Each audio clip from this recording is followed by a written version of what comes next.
Pengertian Al-Quran menurut bahasa adalah bacaan, sedangkan menurut istilah adalah wahyu Allah Subhanahu wa Ta'ala yang diturunkan kepada Nabi Muhammad SAW melalui malaikat Jibril untuk pedoman petunjuk terhadap manusia.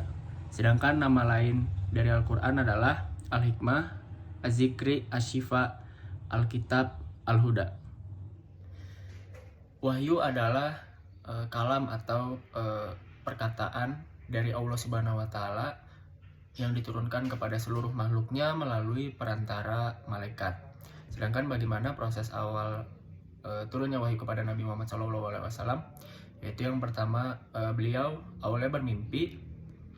Melalui mimpi kemudian beliau sering berkholwat atau menyendiri di Gua Hiro, lalu datanglah malaikat yang menyuruh Nabi Muhammad untuk membaca, dan Nabi Muhammad pun tidak bisa membaca, dan pada akhirnya Nabi Muhammad membaca Iqra bismi rabbikal ladzi khalaq. Awal mula kesulitan pada pemerintahan Abu Bakar adalah yaitu adanya peperangan antara sahabat dan juga pembangkang. Nah, pada pertempuran Yamanah ini yang bikin Abu Bakar merasa resah, yaitu karena sekitar 70 ahli Quran telah gugur pada pertempuran Yamanah tersebut. Lalu kemudian sahabat Umar memberi saran kepada Abu Bakar untuk mengkodifikasi Al-Quran supaya Al-Quran tidak hilang, tidak musnah. Pada awalnya Abu Bakar sempat ragu atas saran Umar, tapi pada akhirnya Abu Bakar yakin dan meminta kepada Zaid bin Sabit untuk mengkodifikasikan Al-Quran menjadi sebuah mushaf. Lalu kerja kodifikasi pada masa Utsman ini yaitu melahirkan produk Al-Quran beberapa mushaf yang sangat terbatas. Nah, sejumlah mushaf versi resmi ini atau yang lebih dikenal dengan mushaf Utsmani.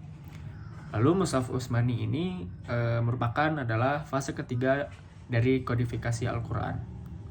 Tafsir bil ma'tsur adalah tafsir yang dilakukan dengan jalan riwayat, yakni dengan Al-Quran, hadis, dan juga pendapat hadis. Nah, pendapat para sahabat. Nah, contohnya yaitu adalah surat Al-Fatihah ayat 6-7.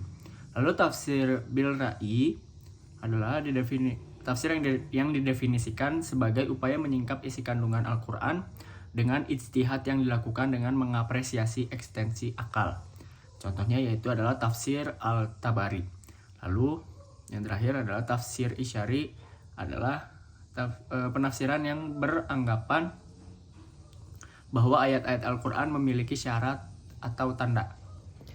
Nomor 5, metode tafsir. Metode tafsir ijmali. Metode tafsir ijmali ini adalah metode tafsir dengan cara mengemukakan makna secara global dalam menafsirkan ayat-ayat Al-Quran. Kelebihan dari metode ini adalah praktis dan bebas, lalu kekurangannya itu adalah bersifat parsial. Lalu yang kedua, metode tafsir tahlihi. Metode tafsir ini menafsirkan ayat-ayat Al-Quran dengan cara memaparkan segala aspek yang terkandung dalam Al-Quran. Kelebihan dari metode ini adalah ruang lingkup yang luas, dan kekurangannya penafsirannya secara bersifat subjektif. Lalu yang ketiga, metode tafsir muqaron. Metode tafsir ini itu adalah membandingkan ayat-ayat Al-Quran yang memiliki persamaan. Nah, kelebihan metode ini itu adalah bersikap toleran, dan kekurangannya itu tidak diberikan kepada para ulama. Dan yang terakhir, metode tafsir maudhu'i. Metode ini adalah metode yang berusaha mencari jawaban dengan cara mengumpulkan. Kelebihan dari metode ini itu adalah praktis dan sinematis, lalu kekurangannya ada membatasi pemahaman ayat.